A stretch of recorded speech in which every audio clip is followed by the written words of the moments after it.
Today, I would like to start by quoting from a song. Deck the halls with boughs of holly, 'tis the season to be jolly. Fa la la la la, la la la la. But is it though? While lots of us are invested in the holiday, others maybe not so much. Really? Why is that?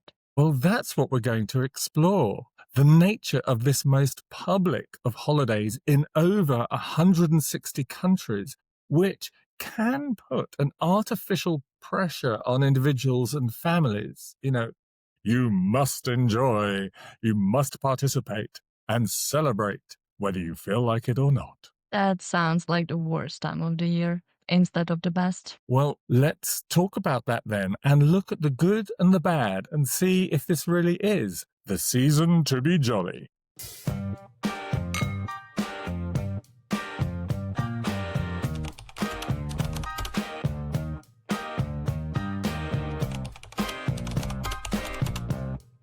You are about to be a part of Life Happens, The lifestyle podcast with an unusual combination of new perspective and seasoned experience. with Michelle R. Williams. And Nick Hirst, Come and join our conversation on all aspects of life, because life happens. but you can too.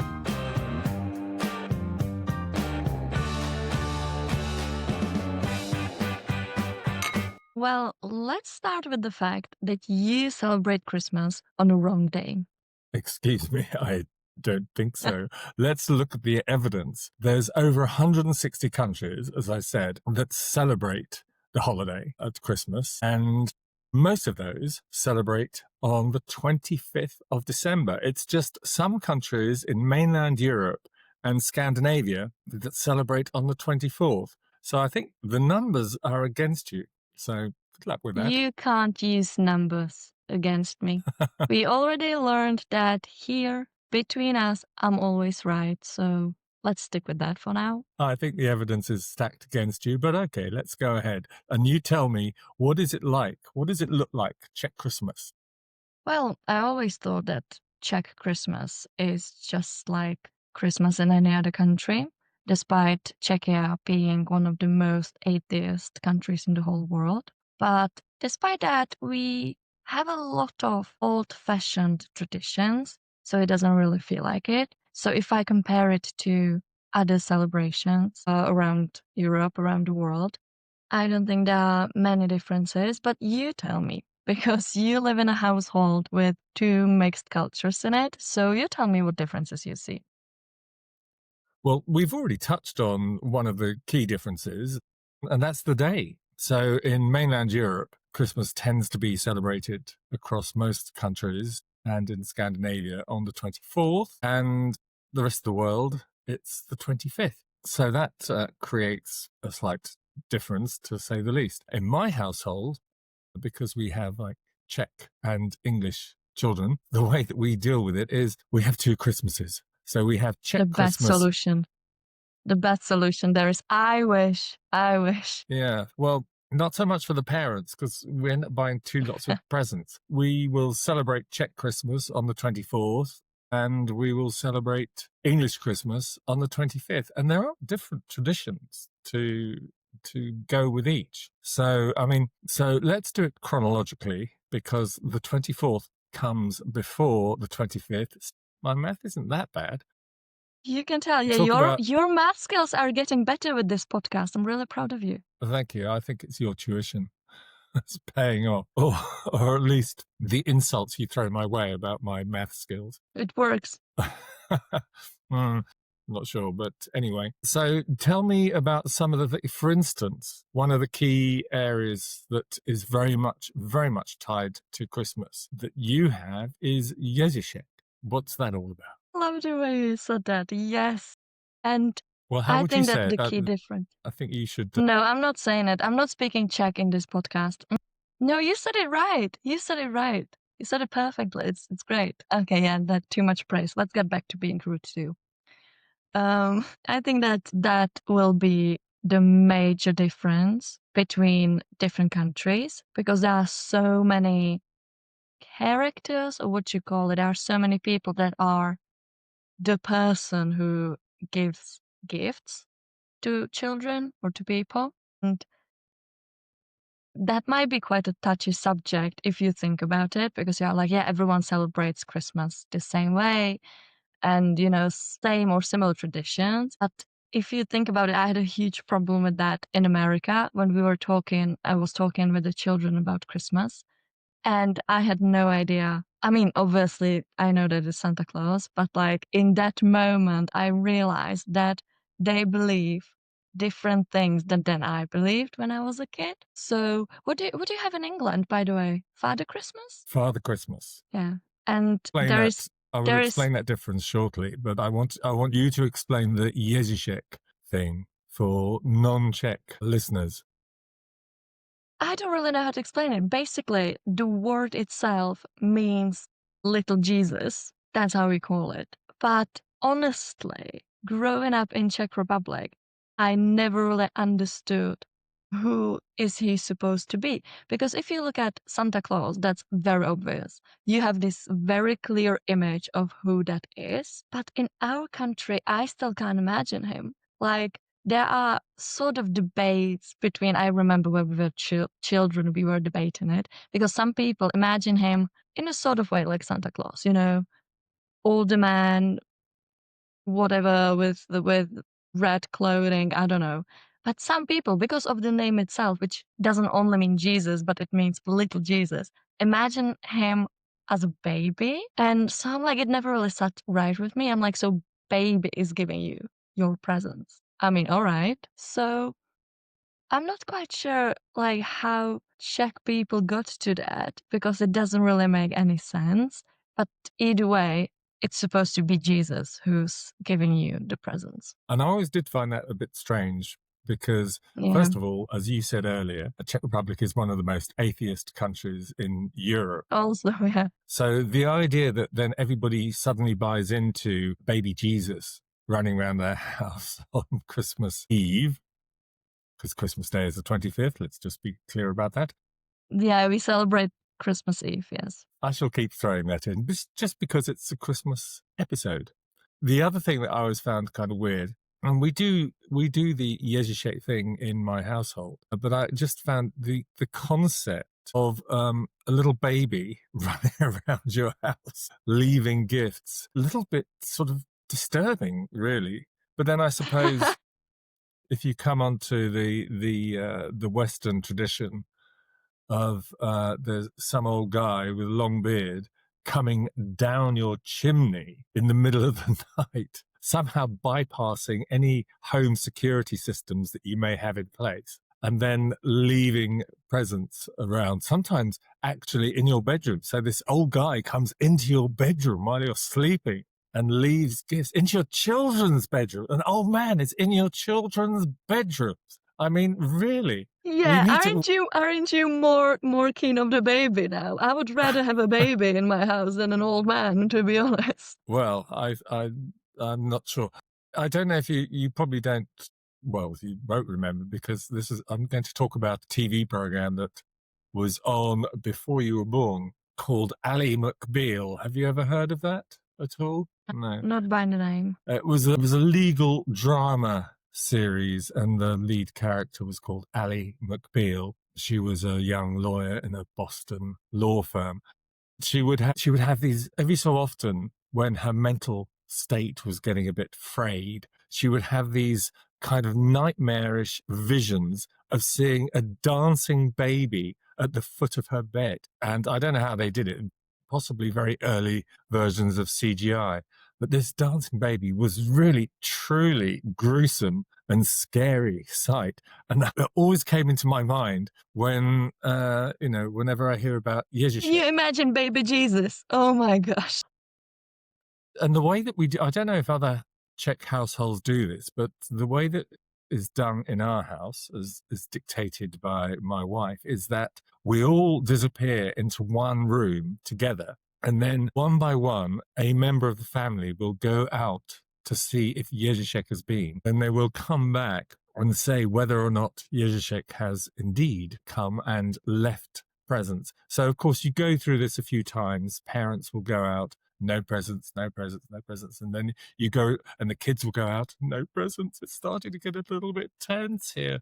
And then one of the parents will go out and be gone for slightly longer. And then they come back and say, Politely. guess what?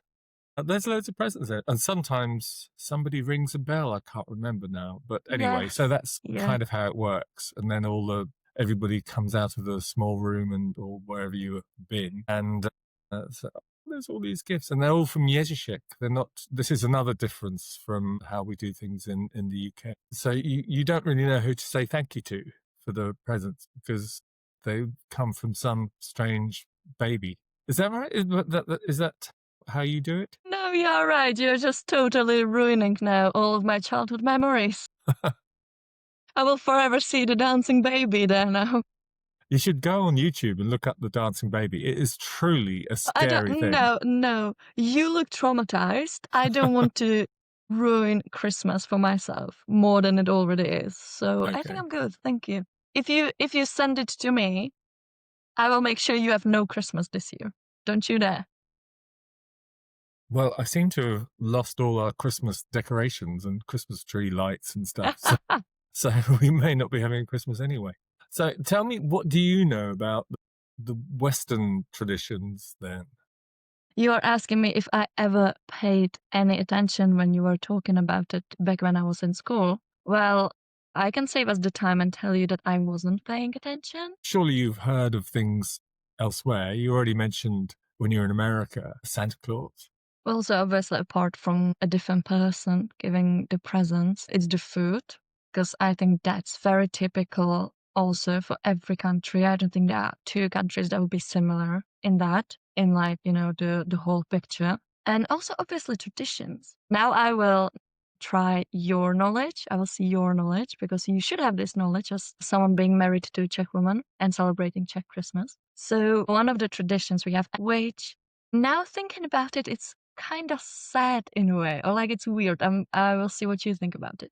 But you're basically making these little candle boats from walnuts. You get a half walnut and you put a candle in it and you put it into a bowl with water and see how they are moving. And what it's supposed to symbolize is if the boats stay together or if there is one, and every person in the family has his own boat, and you see who will stay together and what boat will move away. Which, I'm saying it now, I don't think it's really nice. I mean, you sort of see that like you won't be part of the family anymore. Funnily enough, it was always my boat that was so far away from everyone else's. And then I moved 7,000 kilometers away from my home. So Figures. maybe we won't be trying it this year because everyone already knows that I'm not staying for too long and I don't need some Christmas tradition to ruin the expectation of that. So it's actually quite weird thinking about it, but that's one thing that we've always done. We do that as well in our house. So I'm familiar with the walnut boats. I've always found it a bit weird, but yeah, and I've had it explained to me that it's you look to see which boats stick together. If one, and there is always one that kind of moves. And there's always the black sheep. I got so used to it being me that I'm not even surprised anymore. We also, in our family, we also have a boat for our cat. She gets a boat as well. Of course she does. Oh my gosh, Oh, you're such a cat dad. I can't. Of course she does. And of course you care about it. I'm sure. And I'm sure you want her to stick close. I honestly can't remember any results of how it went, but I know that we've done that every year. And it's kind of, it sort of has to happen after the meal and before present opening. So for the kids, it's kind of like, Yeah. actually the same, Never worked. very much the Never same worked for in me. our household. But It's yeah, so in my family, it's so funny because I have a younger sister, and me being the older one, I was always so patient. I was like, when my parents were like, okay, now we will do this, then we will do this, and then presents. I could sit literally next to the Christmas tree with all the presents and do what I was told, not my sister. Since she was like 4 or 5 years old, we had to move it because she was eating the dinner and she basically inhaled it. And without waiting for us, she was gone. and she was already unpacking her presents, and we were still eating. So that's how it should be. You should do all of these traditions before presents, and presents come last. Not in our household. No. Patience was never really strong thing in my family, so you can tell by just looking at me. But my sister is even more. So presents is always the biggest priority here. I see. Well, we don't have anything like that, the walnut thing that is in UK Christmases. But obviously we don't have Jeziszek, but we have in England, we have Father Christmas. And in America, they'll talk about Santa Claus. And there's a general kind of perception that Santa Claus and Father Christmas are the same person. But historically, they're not. The origins are two different people. Let's start with Santa Claus. Santa Claus is based on Saint Nicholas, fine name, who was actually a Greek bishop who did lots of work helping poor people at the middle of winter. Yeah, so Santa Claus, based on Saint Nicholas, the name comes from Dutch, the Dutch sort of version of Santa Claus, and it was brought to America by Dutch settlers coming there from Holland and spreading the legend, if you like, of Santa Claus. So in America, it became Santa Claus. But what we have in England, and I believe in other countries as well around Europe, is this concept of Father Christmas. And this goes back to the origins, basically, of the holiday, which goes back thousands of years to pagan days of celebrating the midwinter solstice, and where you get to that point in which we now know to be December the 21st. I don't suppose they had quite the sophisticated calendars back in pagan days 4,000 years ago, but they would recognize that at some point in late December, the days started getting longer again and the evenings would start getting lighter. And this was something to celebrate because they knew that soon they would be able to start growing new crops and they would be able to keep their animals outside again, because in the winter they would have to keep them inside their huts with with the families. And so big celebrations always happened. And one of the things that would always happen, apparently, I read, was that they would look after like the oldest man in the village and make sure that he had food and that he had means of keeping warm and so forth. And this guy became known as the father of, and not Christmas, because this was starting way before even the word Christmas had been invented, because that was quite a relatively recent thing, about 2,000 years ago, that the Romans came Do up you with. remember that? Of course, yeah. I was quite young at the time, but so this celebration of like the oldest man in each village, it became a tradition, and from that, the concept of Father Christmas has grown. And then over the just recent years, in the 20th century, the two sort of got merged because of the similarities in culture between the United States and the United Kingdom. And this character, the Father Christmas stroke Santa Claus character, who has become merged in many people's minds, originally was all dressed in green. Did you know that? No, And it no. was only When you said that, I immediately imagined Grange. the Grinch. Yeah, the Grinch who stole Christmas. An American story, not English. So very much part of, I suppose, American Christmas traditions. But yeah, the Father Christmas, Santa Claus, was originally all in green, and then that got changed in what is maybe by Coca-Cola, who sort of hijacked the Right. character for their Christmas advertising campaign and decided that he should be dressed all in red because that was the color of Coca-Cola's branding. So thank you, Coke, for changing our Christmas. And basically, that's how the whole tradition of Father Christmas and Santa Claus came to be. Where the thing about him coming down your chimney came from, I do not know. The way that it's worked always in my life, ever since I was a kid, was that we knew that Father Christmas would be coming down the chimney. And I lived in a big old house in southwest of London in England, and we had many chimneys. So he had He could choose. A great choice, yeah. And in fact, he could have probably come down a different chimney for each member of the family. But I lived in this big house, and my grandparents also lived there, and a couple of great aunts as well. So there was always lots and lots of people around. But for us, me and my brother, for us kids, it was so exciting. And we would go to bed and we'd be so excited about the fact that Father Christmas will be coming. And then we would wake up in the morning with these stockings full of small gifts from Father Christmas and lots of chocolates and other sweets and even oranges and things like that. And they would be at the foot of our bed. And my parents always tried to make sure that we did not wake up too early, because I think one year we woke up at something like 4:30 in the morning and they were not that amused. And it was like, go back to bed. Yeah. But then later in the day, there would be another gift exchanging. Uh, Like you didn't have enough stockings, presents, and another, yeah, the another, another. stockings were very much, like little things. I can't even remember That doesn't what, matter. but Jeez. Or maybe you're just rich and posh. Because every time you talk about your house, I imagine in my head some house in a style of a castle, like Balmoral or something. And that's where you lived in my head every time you talk about it. And I don't think I'm wrong. it wasn't like that. But it was about 450 years old, and it was large, That's what but I'm it talking wasn't about. it wasn't a castle, and it certainly wasn't Balmoral. But it, In it my head, it is.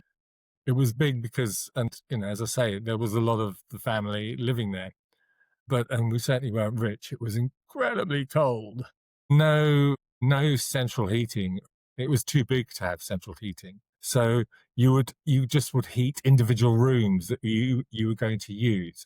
But Christmas was quite nice because there would be lots of family around. We would have fireplaces. There was a fireplace in every room. Christmas would be one of the times where it got warmest, and it was really nice to have these fireplaces. But I can still remember as a kid when we would go around. I say go around because we'd sort of annexed one part of the house for my family. The main part of the family, my grandfather, who was like the head of the family, had the bigger part of the house, and we would have to actually go outside and then back in to get to their part of the house. And then we would have like a present exchange with all the members of the family, and there would be a roaring fire in that particular part of the house. And I remember I always wanted to try and get close to the fire to open my presents just so I could stay warm. So it wasn't this idyllic Downton Abbey version of Christmas or whatever, but it was still really, really exciting in my mind. And I loved it. And because of that, I still do. I still really enjoy the traditions and everything that goes with Christmas, basically. Although now I tend to think of it much more as Yuletide, because that was the original pagan festival that was celebrated and that has been celebrated for thousands of years, as I say, to celebrate the midwinter solstice. And it was only in relatively recent times, some 2,000 years ago, and the Romans decided that they needed to have a major holiday for this new religion that they were kind of exporting around the world, called Christianity. And so they decided to hang it on the winter solstice, on Yuletide. And so then it was named Christmas, and that became the thing. But it was originally this pagan festival. In England, people would eat a fatted goose. Turkey only became a thing in England in, I think it was 1950s, following the Second World War, when a lot of American servicemen and women had been based in England, and a lot of American cultural traditions started to sort of seep into English society, and Turkey comes from America. So that's what Americans will have. They will have turkey at Thanksgiving, which is their biggest celebration of the year, bigger than Christmas. And I think they will also have turkey at Christmas. But anyway, turkey then became the thing in England to have at Christmas. Although not for me now, because I've been vegetarian for years and years and years. Well, in Czechia, the most traditional thing ever is to have a carp, but I never had that before myself or in my household for two reasons. First of all, I don't eat fish, like at all. So that was always my reason. But the second reason is, and it's something that, my family is against, and I think nowadays a lot of people are against, is that don't imagine it like going to a grocery store and just buying, like you're buying salmon or something like that, just piece of meat. But what we do in Czech Republic is that before Christmas, you will get these stands outside of grocery stores with these huge baths or small pools full of alive carps. And you literally go there, point at one, they will take him out and kill him in front of you. And then they will pack it and like he's your dinner. Which on one hand, obviously, it's food. That's how it works with meat in general. But it's not nice. Like I remember when I was a kid and being a kid, you see it more innocently and you don't really fully realize where meat comes from when you are little, when you're like, I don't know, 5, 6, before someone ruins it for you and tells you. And then it's very, very high a possibility that you will become vegetarian, but whatever. But I remember going with my mom just shopping to grocery stores. And you have these parking lots and pavements with these little pools, and there's blood on the pavement, which is absolutely disgusting. You have snow mixed with water, and you can see the blood there. And I remember it like it was yesterday when I asked my mom about it for the first time. I was like maybe, I don't know, 5, 6. And the snow around the stand. And my mom, because of who she is, she never let me witness that. She also was like, no, we are not looking at carps. Leave them be. They are just swimming there.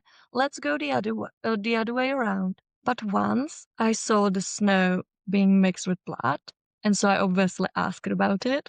And then my mom told me, and I was like, I lost my childhood innocence that day, that moment, because I was like, how disgusting is that? And I mean, I don't know, as I'm saying, obviously, meat has to come from somewhere, but doing it like that in public in 2025, I don't know, seems a bit barbaric if you ask me. So I was never keen on that tradition, but it's a huge tradition in Czech Republic in general. I saw that as well, and it was sort of fascinating and slightly horrifying at the same time. And as somebody who doesn't eat meat, just walking on these blood-stained pavements or car parks, and as you say, quite often there'll be snow at that time of year. So, blood-stained snow is like you suddenly feel like you're in the middle of a serial killer movie or something. Yeah, It's it's not very Christmassy. And if you think about it, it's so normalized. Like imagine doing that with, I don't know, pigs or rabbits or chickens or any other animal. People would be so against that. I mean, in this case, what's the difference between, I don't know, a pig and a carp? Like, why it being a carp, a fish, makes it better and makes it socially acceptable, Yeah, you know? yeah. But I also heard in the past, and maybe even still now, that you can buy your carp alive and then take it home, and then people would actually keep it in the bath right up until Christmas Eve, when you celebrate Yes. Christmas, the day before Christmas. Which is which is even crazier. Like you buy it when it's alive, days before Christmas. It's swimming in your bathtub for a couple of days, and then you take it out and kill it. I mean, excuse me. It's I don't know. It's just I will probably never wrap my head around that tradition because I think it's crazy. And honestly, I've never met anyone who would actually do that. So I've never seen anyone having a carp alive. Oh, I did. My step grandpa, but he's a fisherman, so that's a different story. But I don't know anyone who would be, won't be a fisherman, would be a normal person without that hobby and actually do that. So I really hope that this tradition is slowly just disappearing over the years because come on people, it's 2025. Like come on. And there's two things that always occurred to me about that. Was one, what a terrible way to start your Christmas. I'm just going to get dinner ready. I'll just need to catch the fish out the bath and chop its head off. Lovely. What a way to spend Christmas morning. And the other thing was, you buy this cart. This always worried me. Little things like this worry me. You know me well enough to know that I get a bit, OCD about certain things. You think too much about things sometimes. Well, what worried me was, okay, so you buy a cart and you stick it in the bar for a few days. So how are you going to wash? So does that You're mean not? I don't know. you don't have a bath for a few days? And therefore, by the time Christmas comes, you're really starting to smell a bit. Maybe you're bathing with the carp. I don't know. Well, that's somehow I find that even more disturbing, but because, I don't know. Don't ask me that. I don't want to know. yeah, but that's one of those things that just keeps me up at night worrying about it. I You know wish, what I'm I like. wish, I wish I had so very little problems that this could keep me up at night. You don't have enough work to do. I will probably have to give you more podcast work if that's what you're thinking about. If you're I've got in your quite spare enough on time. my plate with trying to write my book. But so those are talked about some of the traditions that kind of make Christmas. And you also mentioned that, quite rightly, each family has their own way of celebrating Christmas and developing their own traditions. So we have the general ones, we have, like you talked about, the walnut thing with the candle and stuff. I always, by the way, with the walnut thing, I always treated it as a race that you just we do it on like a big tray, like a baking Of tray. course you So it's did. like a sea or like a lake, and then just tip it slightly so that there's waves. And then you just, seeing who gets to the other side. So I'm always going, come on me, come on me. Well, we have different colored Of course you candles. would do that. So I'm very competitive about stuff like that. But You really, I never noticed. so we talked about families and maybe groups of people coming together to celebrate, but not everybody is in that position. Some people will be on their own. I was actually watching something on TV talking about there'll be 1.5 million people in England alone that will be spending Christmas without any company. And there are charities set up to try and help them, just to be in contact, maybe a phone call or something, so that people have some sort of contact. Because the problem with the holiday is and I made this point at the beginning, is there is this kind of pressure on you must enjoy the holiday. And not everybody wants to, and not everybody can. Yeah, because I think there's this sort of expectation of almost performing in the way that everybody accepts you to, be happy and be cheerful and be in this Christmas mood and everything, which, on one hand, obviously can be beautiful. Some people, sometimes should learn how to slow down, and they maybe struggle with it because of all the rush of everyday life. So it can be good to sort of realize that, okay, this is time for me to stop. But it's also a lot of pressure because you can never plan your struggles. You can never choose what time of the year you will be struggling with, different things. And I also think it's connected to, so many people have it connected with like winter depression or like seasonal depression. Because to be honest, I struggle with this a lot because I'm not doing good during winter in general. So struggling with something during winter is much worse for me. And you can't plan your struggles. But I feel like around Christmas, it's even worse. Not only because, it's dark and it's cold and it's definitely not helping, but also because of family. Because, some people are so lucky they have amazing family, amazing people around themselves. So if they are struggling with something, it can actually help them.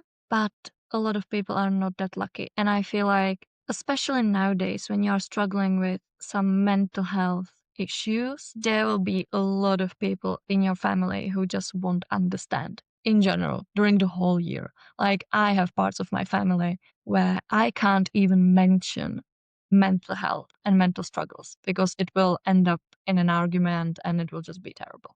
But during Christmas, I feel like it's even worse because people expect you to be cheerful and to be happy and to be Christmassy and everything. But that's hard to fake. Like if you are struggling with something, you can't really fake it. And also, maybe, you can fake it for an hour one day when you are visiting someone or when you meet a friend, and so on and so on. But goes for like so many days. And it basically all these celebrations goes through the whole December. And faking this cheerfulness for a month is basically impossible and it's really hard. And after that, on one hand, you don't want to force yourself to pretend and you don't want to fake being happy. But sometimes, it's just better, even though it's hard, but sometimes you just can't. And then either people point it out, like, oh my gosh, can't you smile more? Can't you at least pretend to be happy? And so on. So I'm sure that we all know these kinds of comments. But then also, I feel like it can make you feel a bit guilty for maybe like feeling like you are ruining it for others because you are going through something and you are not able to fake being happy for others. And then you are thinking, I'm ruining this happy moment for everybody. Or then you can be thinking, like, I wish I could enjoy it in the way people around me do. And that definitely doesn't help either because maybe you are excited about Christmas. There are people who hate Christmas, there are people who love Christmas. And if you love Christmas, but then you are at the moment and you've been waiting for it the whole year, the moment is happening and you are not enjoying it because of your mental health. It sort of creates this feeling of, like fear of missing out, basically, because you should be enjoying it and other people are enjoying it, but you just can't. And that's another thing that definitely doesn't help. So Christmas and other big days, other celebrations, it's just a lot of pressure on your mental health. And if you are not doing well in general, if you are struggling in general during the boring days, Christmas can be very challenging. And I think that that's the reason why so many people can hate Christmas because of all of that. It's true. It places, as I said in the intro, an artificial pressure on people that you must enjoy, you must participate, because it's an unusual holiday in that the whole of society will be celebrating holiday at the same time. We don't normally do that. We'll take breaks and holidays individually throughout the year for our own benefit. But this public holiday is it's a shared thing. And if you don't feel that you're part of that whole shared family, if you like, if you can call a whole society a family, then maybe you feel excluded, and yes, it adds an extra level of pressure to you and is not going to be particularly helpful to your mental state. I would just add to that, I've actually spent 2 Christmases completely on my own when I was single, and to do that I just made it a day for me, that because I still feel very positive about the holiday, about Yuletide, and because I enjoy cooking my vegetarian feasts. So I would spend time cooking, then I would spend time sampling some bottles of wine and watching some movies. You do that normally. You don't need Christmas for that. Not all the time, but it's been known. Uh, and let's face it, it's been known with you and me sampling bottles of wine. So, you know, don't Never call coming back to Brussels ever again. the Jeez, it will pot make me an alcoholic. the pot should not call the kettle black. But the way that I would spend those days would just be to make it some me time, do the stuff that I like to do, and not need to feel guilty about it. So eat and drink to excess, watch TV to excess, and just feel chilled about it. Yeah, but that's something you could do. And I think it's a very hard thing to do. I mean, Yeah. Christmas for me in this way is just more touching because I spent my birthday this year basically alone because I was in America. So not alone, but away from my family and friends. And I was quite worried about that. But at the end of the day, it was probably the best birthday I ever had. And I really enjoyed it. And I did exactly what you are talking about. Like I just did everything I wanted and like had this whole day just me time and it was great, but I can't imagine doing that on Christmas. I remember being so worried when I was in America that I won't be home for Christmas for the first time in my life. I wasn't really looking forward to it. I knew that it would be hard. So that's one thing that I'm kind of glad that I'm back in Czech Republic now because I can be here over Christmas. For me, Christmas is quite a big deal in the way that my mom always makes it a big deal. It's not really a big deal for me personally, but it is because I'm doing it for my mom, sort of, because I know how much she loves Christmas. Plus, my mom has a birthday a day before Christmas on 23rd. So that makes it even bigger deal. So me personally, I can't imagine spending Christmas alone. But at the same time, I know it will probably happen to me one day because, I'm someone who wants to live abroad, wants to move abroad, and I'm not someone who would really make friends easily. So I'm very introverted in that way and I'm fine on my own. But I'm kind of worried about, that day when I will realize I won't be able to make it home for Christmas and I'll be in a different country completely on my own. So thank God it's not happening this year. I'm not ready for that. So I just kind of wanted to wrap this whole episode up with one point, one very important point, and that's focus on what you can control. And I know that it's so easy to say and it's easier to be said than to be done. But basically, if Christmas is not easy for you, that's all you can do. Focus on things that you can control and focus on yourself, not in a selfish way, because obviously that's not what Christmas is about, but in a surviving way if you need to, because you can't control what your family will say about your hair, about your clothes, about if you gained weight, or about your new boyfriend that they are meeting for the first time, and so on and so on. You can't control. They will think it, they will say it, they will talk shit behind your back. That's just how it is. But you can control how you feel about it. So don't let it affect you because they will do it. I mean, if your family doesn't do it, you probably won't live, but my family definitely does do that. It's to be expected. Arguments are to be expected. So focus on yourself. Don't let it affect you. Don't let it make you feel even worse that you might already be feeling, and be in touch with your emotions. If you are struggling, that's fine. Just because it's Christmas, it doesn't mean you are not allowed to struggle. You are allowed to struggle with so many different emotions. You are allowed to miss someone.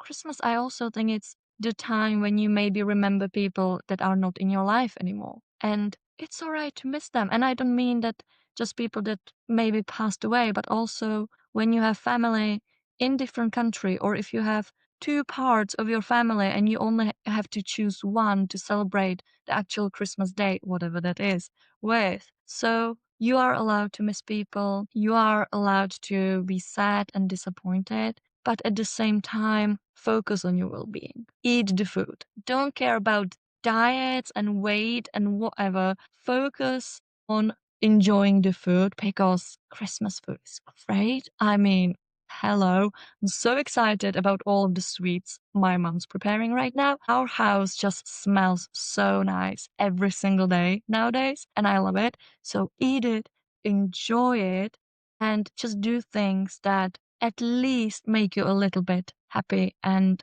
just make it more of a bearable time. And if you don't have to think about it that way, if you are someone who is not surviving Christmas but actually enjoying it, good for you. Happy Christmas.